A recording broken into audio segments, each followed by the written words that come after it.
So now I'll remove the rest of these guide pins, put the rest of the bolts in,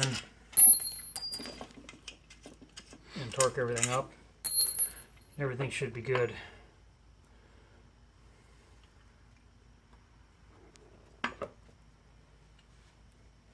So I have a crank puller here if this didn't work out well.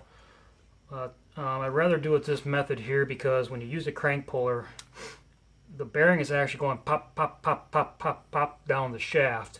And when you get to when you seat the case halves, if you get one really good hard pop, you can actually be side loading the bearings against or to each other if the bearings aren't in perfect alignment with each other on the shaft.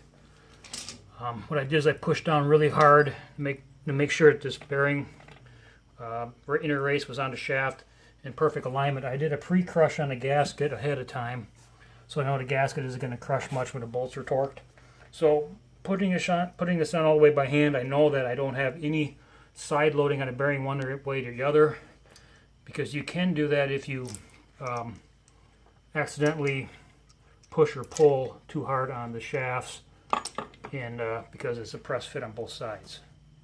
So again, these are the pins I made. It's just long bolts with the heads cut off, and what it does is it keeps the gasket in place while you slide everything down.